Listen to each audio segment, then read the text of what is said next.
நான் வந்து பிள்ளைங்களுக்கு என்ன டிஃபன் ப்ரிப்பேர் பண்ணியிருக்கேன்னு பார்க்கலாம் வாங்க. ஓகேங்க. இன்றைக்கி வந்து நான் என்ன பிள்ளைங்களுக்கு டிஃபன் ப்ரிப்பேர் பண்ணியிருக்கேன்னா, குக்கரில் சாதம் இருக்குது. நெக்ஸ்ட்டு வந்து சுரக்காயும் சுண்டலும் போட்டு இங்கே பாருங்கள் புளிக்குழம்பு ரெடி பண்ணேன்.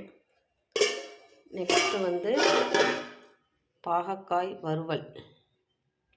இது வந்து சைடிஷ்க்கு தொட்டுக்க பாகக்காய் வறுவல் பண்ணியிருக்கேன். நெக்ஸ்ட்டு என்னென்னு பார்த்தீங்கன்னா தயிருங்க, பசுந்தயிர். இன்றைக்கி இப்போ வெயில் காலம் இல்லைங்களா, அதனால் தயிர் உடம்புக்கு ரொம்ப நல்லது. தயிர் ரெடி பண்ணியிருக்கேன்.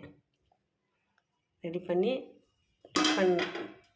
டிஃபன் ரெடி பண்ணி பிள்ளைங்களுக்கு ப்ரிப்பேர் பண்ணி அனுப்பியாச்சுங்க. ஓகேங்க, தேங்க்யூங்க. ஓகேங்க, பாய்ங்க. எல்லோரும் வாங்க சாப்பிடலாம். தேங்க்யூ.